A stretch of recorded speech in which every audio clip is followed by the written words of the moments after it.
ஸ்ரீ விநாயகர் புராணம் 9ஆம் பகுதி. சிறுவனே, ஏன் சிரிக்கிறாய்? நீ கணங்களுக்கு அதிபதி என்ற கர்வமா, அல்லது தேவர்கள் உன்னை காப்பாற்றுவார்கள் என்ற தைரியமா? இந்த கோழைகளை நம்பி மோசம் போய் விடாதே என்று கஜமுகாசுரன் கூறவும் கணபதி பதிலேதும் கூறாமல் மீண்டும் சிரித்தார். கஜமுகாசுரனுக்கு கோபம் அதிகமாயிற்று. கோபமாக பேசுபவர்களை பார்த்து சிரிப்பது என்பது ஒரு வகையான கலை. இந்த சிரிப்பு மேலும் கோபத்தை தூண்டும். கோபம் எங்கே அதிகமாகிறதோ அங்கே தோல்வி உறுதிப்படுத்தப்பட்டு விடுகிறது. சின்னஞ்சிறுவா, என்னையே கேலி செய்கிறாயா? நான் சிவபெருமானின் அருள் பெற்றவன். மிருகங்களோ பறவைகளோ தேவர்களோ என்னை ஏதும் செய்ய முடியாது.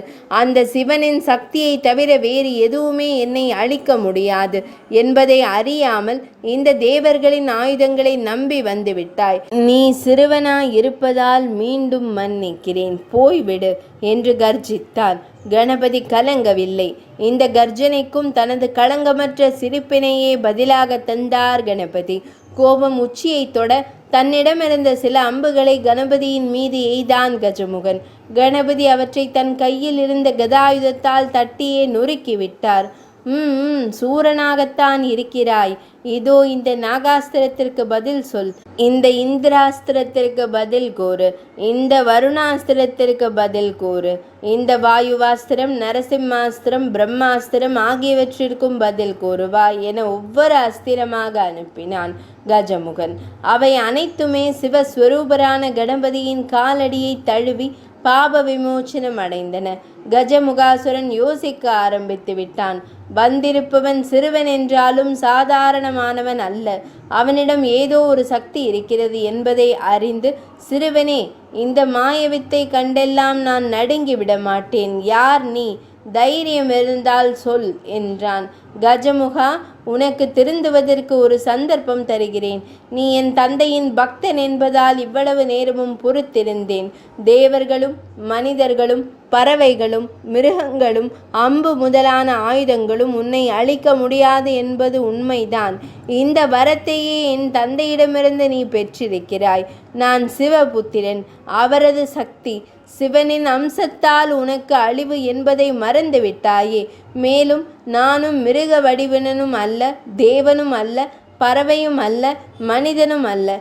மிருகமும் தேவ வடிவும் கலந்தவன். ஒருவேளை இந்த வடிவாலும் நீ அழிய முடியாது என்ற வரமிருந்தாலும் கூட ஆயுதங்களால் தான் நீ அழிய முடியாது என்ற வரம் பெற்றிருக்கிறாயே ஒழிய, இதோ என் உறுப்பான தந்தத்தால் அழிவு வரக்கூடாது என்ற வரத்தை நீ பெறவில்லையே. எனவே உனக்கு சக்தி இருந்தால் இதை தடுத்து பார் என்ற கணபதி ஆவேசம் பொங்கியவராக தன் வலதுபுற கொம்பை ஒடித்தார். அப்போது அண்ட சராசரமும் கிடுகிடுத்தது. கஜமுகன் முதலான அசுரர்கள் நடுநடுங்கினர். அவர்கள் ஓரிடத்தில் நிற்க முடியாதபடி உலகம் அங்குமிங்கும் தள்ளாடியது. கணபதியே சாந்தம் கொள்வீர் என தேவர்கள் வேண்டிக் கொண்டனர். ஒடித்த கொம்பை கணபதி கஜமுகாசுரன் மீது வீசி எறிந்தார். அது அவன் உடலை இரு கூறாக கிழித்தது.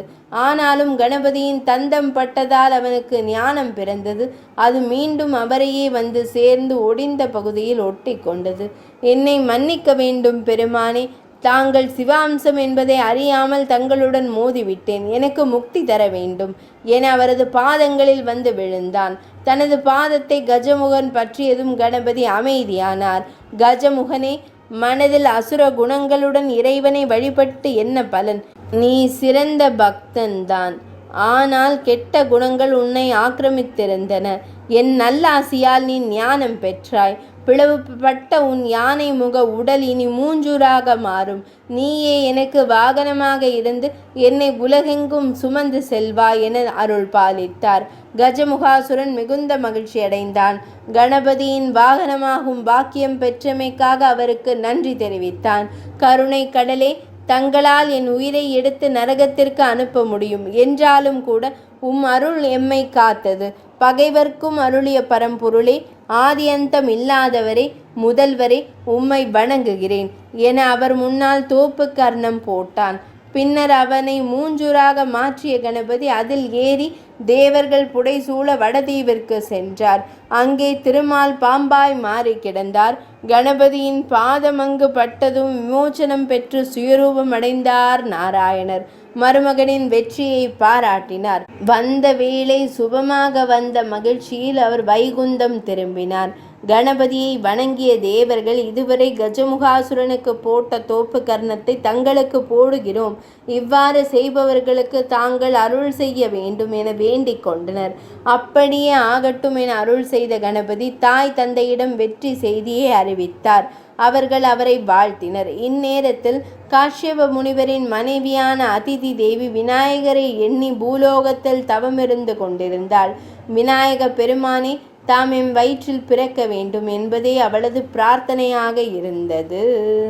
9ஆம் பகுதி நிறைவடைந்தது.